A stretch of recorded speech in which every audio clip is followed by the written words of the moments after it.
Et comme annoncé, je reçois pour vous, chez vous, le ministre de la Justice et des Droits de l'Homme pour parler justement de cette mise en liberté provisoire de 14 détenus de la crise post-électorale. Monsieur le ministre Mamadou Nyenemba Koulibaly, bonsoir. Bonsoir, monsieur Garasouba. Est-ce une décision purement judiciaire ou une décision politique?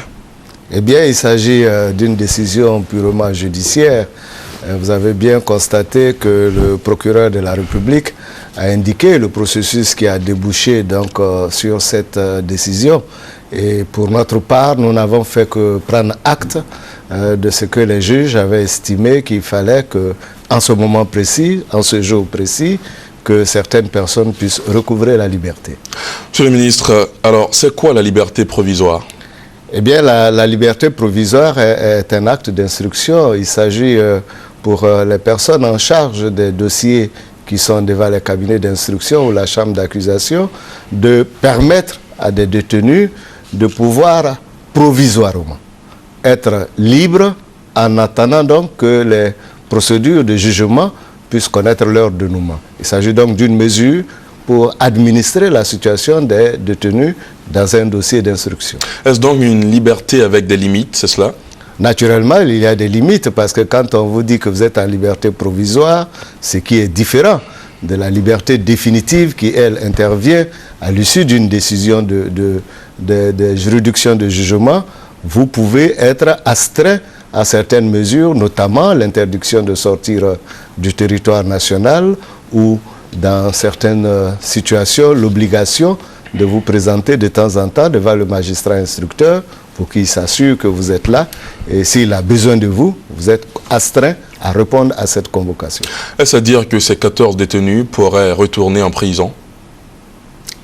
Si la procédure débouche sur leur conduite devant la juridiction de jugement, naturellement, ils pourraient être condamnés à des peines qui sont peut-être plus longues que la période de détention préventive qu'ils ont vécue. Dans cette hypothèse, ils seraient bien obligés de repartir en prison pour consommer le reste de la peine qui aurait été prononcée.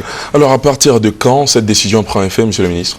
Eh bien, il s'agit pour le parquet, certainement, d'accomplir les formalités administratives requises, parce que vous savez, ces personnes sont détenues dans des établissements qui ont besoin d'avoir des actes signés par le procureur de la République pour pouvoir donc élargir provisoirement les personnes qui sont concernées par cette mesure.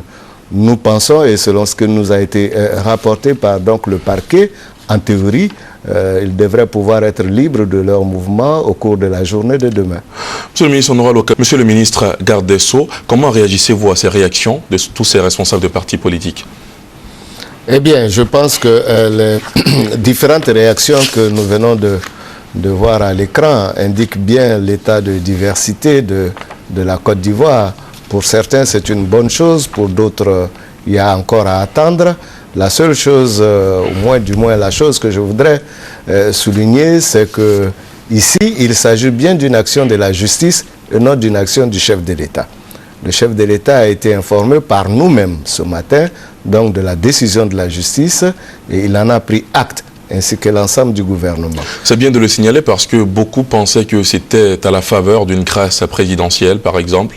Non, ce n'est pas une grâce présidentielle. La grâce ne pourra intervenir que lorsque les décisions auront été rendues dans les procédures qui concernent cela.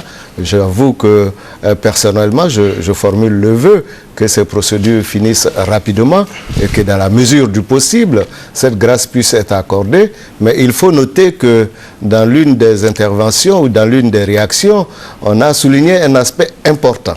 C'est celui de la situation des victimes, qu'il ne faut pas occulter.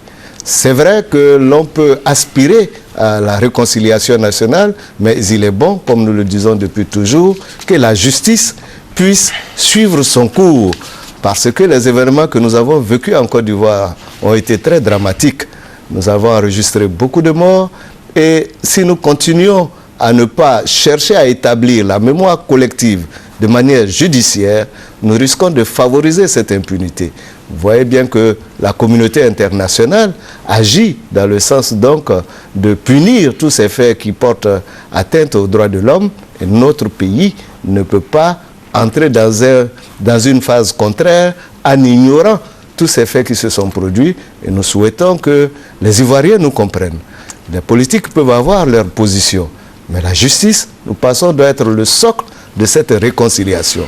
Il peut y avoir justice, il peut y avoir condamnation, et de nombreuses mesures sont légalement prévues pour ne pas que ces condamnations ou autres formes donc de décision puissent mettre à mal le processus. Il s'agit simplement de donner le temps au juge donc d'établir les faits et la vérité du moment. Monsieur le ministre, on vous a bien compris. Et quel sera maintenant le sort des autres prisonniers de la crise post-électorale? Il dépend des juges. Hein. C'est eux qui sont à la manette, comme on dirait. C'est eux qui sont en train de gérer ces dossiers. S'ils nous font état de ce qu'à un moment donné, ils n'ont plus besoin de certains autres détenus, eh bien, nous serions heureux de constater qu'ils sont en phase avec les préoccupations de la société ivoirienne. C'est le moment de saluer l'action des juges. Ça veut dire que les juges ne sont pas dans un vase clos.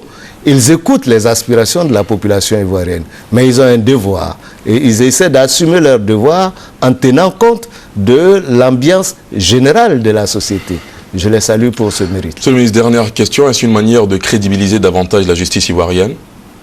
Eh bien, nous pourrons constater, vous et moi-même, que les juges de Côte d'Ivoire font de gros efforts ces temps-ci pour se réconcilier avec la population ivoirienne. C'est clair que dans une ambiance générale, il y a pu avoir des dérapages, il y a pu avoir des mauvais comportements, mais le juge, le bon juge, c'est celui qui reste à l'écoute de ceux pour lesquels il rend justice. Je crois qu'aujourd'hui, nos juges commencent à être en phase avec la population et de plus en plus, il y a donc des meilleures décisions au niveau de nos tribunaux. Il faut que nous les encouragions en ne les tentant pas. Je dis toujours, tant qu'il n'y a pas de corrupteurs, il n'y a pas de corrompus. Il faut que les Ivoiriens, résolument, laissent les juges travailler en toute conscience et qu'ils rendent des décisions conformes à la loi. Voilà pour terminer. Merci infiniment d'avoir répondu à nos questions, monsieur le ministre. Mamadou Nyenema Coulibaly, je rappelle que vous êtes le ministre des Droits de l'Homme, garde des Sceaux et ministre également des Droits de l'Homme.